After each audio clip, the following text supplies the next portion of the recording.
I knew the day would come. I just didn't foresee it happening this year. While I was in recovery from getting my gallbladder removed after Thanksgiving in 2022, I made a resolution to take my walk with Christ a little more seriously. On the first opportunity, I would join in the men's group that met every Tuesday night. I think the downtime and listening to Fearless with Jason Whitlock compelled me to reflect on the half-donkey walk I've been on since 2005. But I would really try hard this time. I was binging on God's Word in audiobook form. I found countless people to warn me of the messengers preaching things for itchy ears to hear. I glossed over these kind of people in my critique of the 50 Shades trilogy, but I'm saying it loud and clear. I'm talking about you lot. Especially you, Mr. Osteen, and your tidings of prosperity and victory. I would expand on my spiritual binging. I learned that the youth pastor of the church I attended when I began my walk in 2005 became the senior pastor. I would listen to his messages whenever I had the inkling to. In one way or another, I would always be hearing from the pastor of my church twice a week, once on Sundays and once on Tuesdays. Just before Valentine's Day, I and a lot of the people I fellowship with would be casted into exile. In the fall of 2022, the church I've been attending since 2011 had a vote to break away from the denomination it had been under since it came to my hometown in 1990. Since this is kind of public and on a Christian news website, I still won't speak its name. Flashing their logo on whatever screen you're watching this video on should be sufficient. Once the church broke away, the denomination struck back hard 4 months later.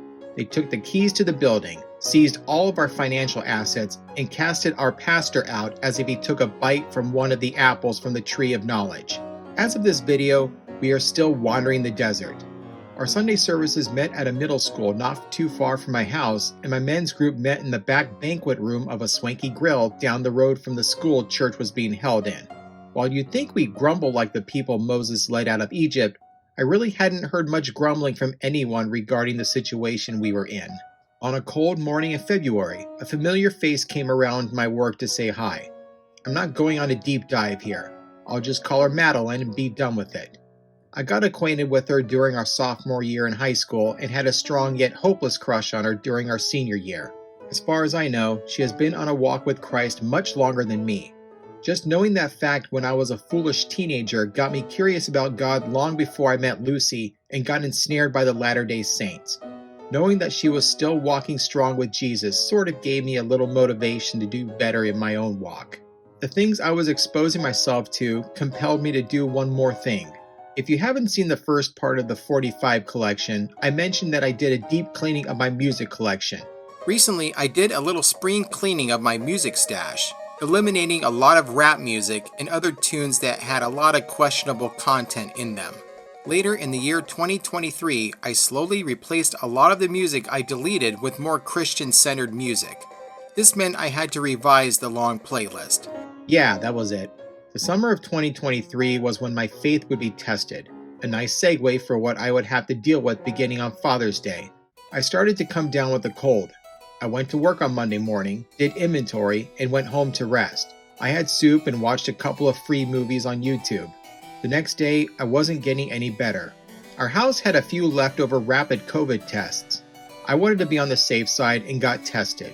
After 3 years of masks, working with the public since the pandemic started in March 2020, and getting vaccinated a year and a half later, it was all for nothing.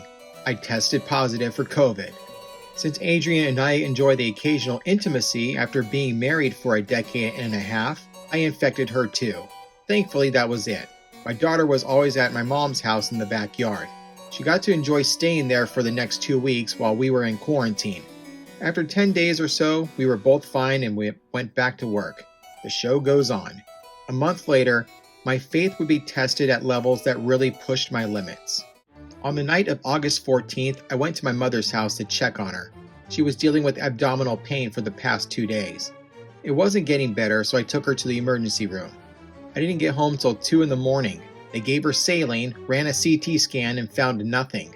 It got worse on the next day, and if it wasn't for her primary doctor telling her to go back, she would have been done for. She had a small bowel obstruction which required major surgery on that evening. I got a call at 1 in the morning on August 16th. It was the surgeon telling me that the surgery to remove the obstruction went well. While my mom was recovering, I was having problems of my own. I must have overdid it on the bike riding for the month of July, especially in the last week of that month while I was on vacation from work. I began to experience sciatica on my left side. In the middle of the night on August 19th, I experienced a flare-up like never before. I tried a hot bath. I tried Tylenol. I got desperate and got into Adrian's CBD stash. First the gummies. They didn't work. Then I found a CBD gel tab which had 50 milligrams. I took it and went to work. As I did, I was experiencing wobbling knees and my heart began to pound like a jackhammer. As I drove with my heart getting ready to explode, I truly thought I was going to die at the wheel that morning. As I calmed down, I made a beeline for the same hospital my mom was staying at. They checked my vitals. Despite feeling like I was experiencing tachycardia, my heart rate was fine. It turns out that the CBD tab I took was expired and I had cannabis poisoning. Or in other words, I was high. Even after I was given a sedative and a ride home, I still needed to deal with the sciatica. For a brief period, I was taking gabapentin and prednisone. My mom spent 2 weeks in the hospital, which included a few days in the ICU after the surgery. She got to come home on August 27th. During that week after she left the hospital, my mom got weaker. She had a hard time getting up to walk. This was due to the 30 pounds of water weight she gained because of all of the IV fluids she got while at the hospital. She was so weak that she fell in the bathroom on a late Saturday afternoon in September. Back to the ER we went.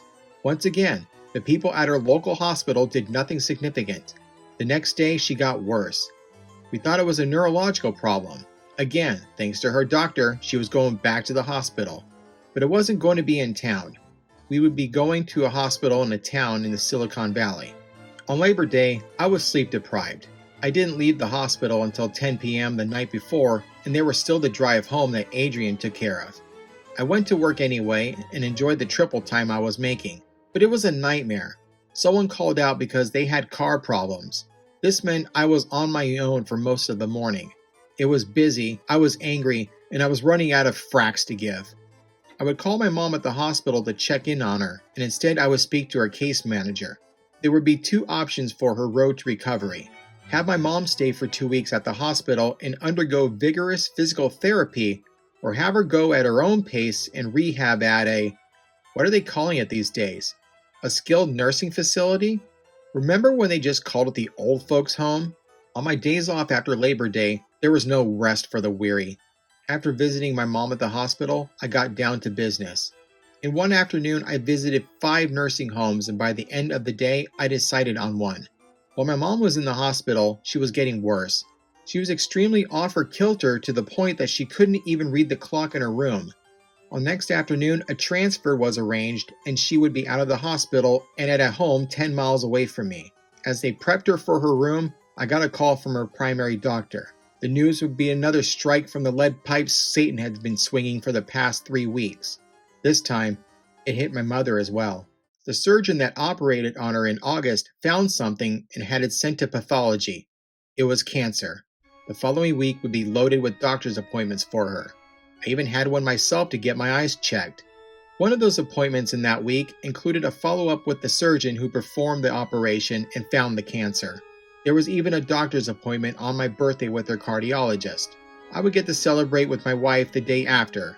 She got me solid seats to an Earthquakes match as a Father's Day present. We tried to crush a gigantic pregame taco and watched the Quakes knock off Real Salt Lake 2-1. Despite the cancer diagnosis, my mom got better while staying at the home. Thanks to regular physical therapy, she was able to get up under her own power and went for walks often. Her eyesight got better. She was able to tell time and could read books again.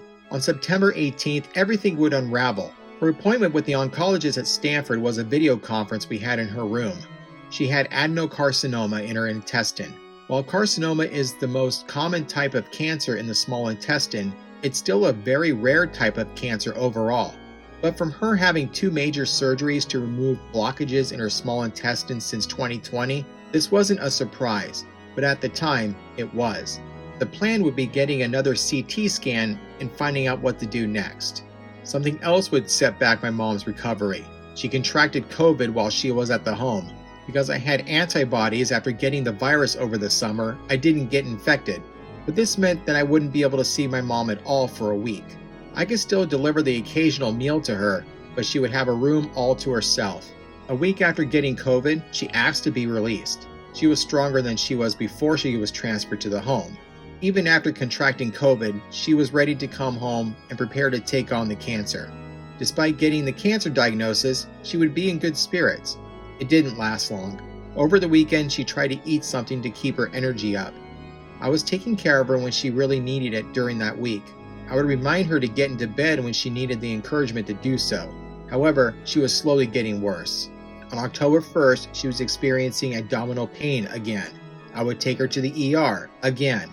When they checked her in, she was put in an ER room at a part of the hospital that seemed like the pantry. The room was small, dark, and not much was being done for her. That Sunday night was when the nightmare began. My mom was in severe pain and softly crying for help. I was in the room trying to get answers and hoping they'd give her something to at least alleviate the pain.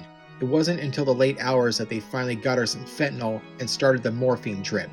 They finally admitted her around midnight. I was scheduled to work the following morning and the doctor suggested that I go home and get some rest. Things at work were not getting done. We were still short-staffed. It would be me and another cutter to open the department on a Monday morning. I decided to log in an hour or two of sleep, start in the middle of the night, and work on some freezer before I had to do other things. Then I got a text message. The cutter who was supposed to open with me called out sick. If you thought I was a stress ball on Labor Day, I was someone who was reaching a breaking point I had never reached before in my life.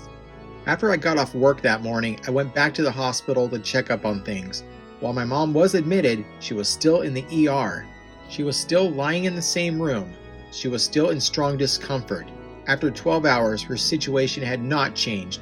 This was when I felt God nudging me to take the reins. It wasn't until later that evening when Adrian called the hospital and learned they finally got her in a room. I would visit my mom that evening before the visiting hours ended.